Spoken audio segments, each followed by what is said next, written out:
akala natin na wala na ang anito, na ang mga paniniwala ng sinaunang Pilipino ay napalitan na ng modernong relihiyon at naiwan na lamang sa mga pahina ng kasaysayan. Pero kung totoo ngang tuluyan na silang nawala, bakit may mga lugar sa Pilipinas na hanggang ngayon may mga bagay pa ring hindi ginagalaw? Mga lugar na hindi tinatayuan, mga puno na hindi pinuputol, at mga espasyo na tila may nagbabantay.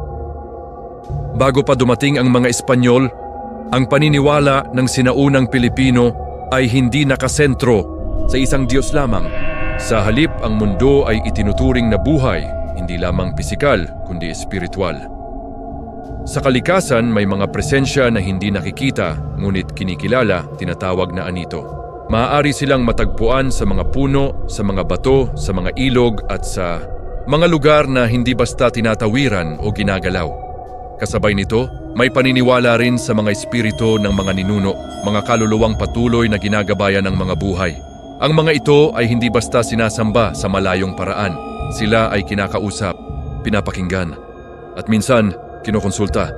Sa ganitong sistema, mahalaga ang papel ng babaylan, ang tagapamagitan sa pagitan ng tao at ng hindi nakikita. Ngunit nagbago ang lahat sa pagdating ng mga Espanyol noong ika-16 na siglo.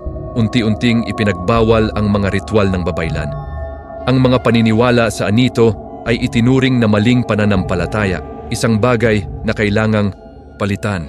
Sa paglipas ng panahon, ang lumang sistema ay napalitan ng bagong relihiyon, bagong paniniwala at bagong paraan ng pag-unawa sa mundo. Sa panlabas na anyo, tila tuluyan nang nawala ang dating paniniwala. Ngunit sa ilalim nito, may mga bagay na nanatili. Sa ilang komunidad, may mga lugar na hindi ginagalaw, hindi dahil sa batas, kundi dahil sa isang tahimik na pag-alala. Mga puno na hindi pinuputol, mga bato na hindi inaalis, mga espasyo na pinipiling iwan. Kahit walang malinaw na dahilan, hanggang ngayon, sa ilang probinsya sa Pilipinas, may mga ganitong kwento na patuloy na umiikot. May mga puno ng balete na hindi ginagalaw, kahit sa gabal na sa konstruksyon o sa tirahan. May mga bahagi ng bakuran na hindi tinatayuan kahit sapat ang espasyo at praktikal sana itong gamitin. Kapag tinanong kung bakit, kadalasan ay simple lang ang sagot. May nakatira diyan. Walang paliwanag, walang detalye, walang ebidensya para sa iba ito ay pamahiin lamang, isang paniniwala na naipasa mula sa nakaraan. Ngunit para sa iba, ito ay isang realidad na hindi na lang pinapansin kundi sinasabayan. May isang uri ng kwento na paulit-ulit lumilitaw sa iba't ibang lugar. Magkakaiba ang pangalan, magkakaiba ang setting, pero pareho ang daloy. Isang tao, kadalasan bagong lipat. Walang paniniwala sa ganitong bagay. Praktikal, rasyonal. Sa simula, walang kakaiba. Tahimik ang paligid, normal ang lahat, hanggang sa makarinig siya ng isang boses, mahina, halos hindi marinig. Pero pamilyar. Sa unang gabi, hindi niya ito pinansin. Sa ikalawa, inisip niyang guni-guni lamang. Ngunit habang lumilipas ang mga araw, nagiging mas malinaw ang tunog.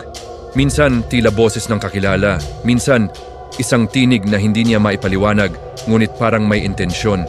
Kasabay nito, may mga karanasan na mahirap ipaliwanag.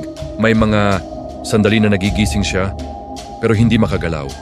May pakiramdam na may nakatingin, kahit wala siyang nakikita. At may presensya na hindi niya matukoy pero hindi rin niya maitanggi.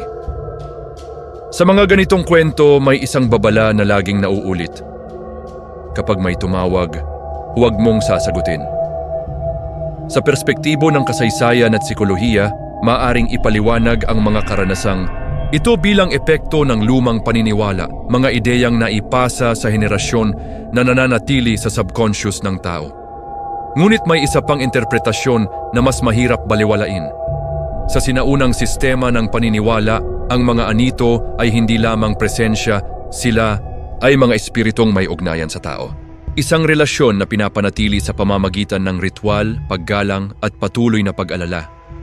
Sa ganitong pananaw, ang tanong ay hindi kung totoo ba sila o hindi, kundi kung ano ang nangyayari. Kapag ang isang ugnayan ay tuluyang naputol, may paniniwala na ang mga espiritong ginagalang ay nananatiling payapa, ngunit ang mga nakalimutan ay hindi nawawala, sila ay naghihintay, at sa ilang pagkakataon, sila ay naghahanap. Sa kasalukuyan, wala nang babaylan sa karamihan ng komunidad. Nuwali na nga ritual na ginagawa, Walay nang direktang pakikipag-ugnayan. Ngunit ang mga lugar nananatili. Ang mga puno nakatayo pa rin. At ang mga kwento patuloy na naipapasa. At sa ilang gabi, ayon sa ilan, may mga boses pa ring naririnig. Hindi malinaw, hindi palaging pareho, ngunit sapat upang mapahinto ka at magtanong. Kung ang isang paniniwala ay tuluyang nawala, bakit may mga kwento pa rin na pare-pareho? At kung may tumawag sa iyo mula sa dilim, sigurado ka bang wala kang sasagutin? Maraming alamat ang hindi nagsimula sa imahinasyon. Kadalasan, nagsimula ito sa isang kwento na minsang ikinuwento ng matatanda sa mga bata bilang babala.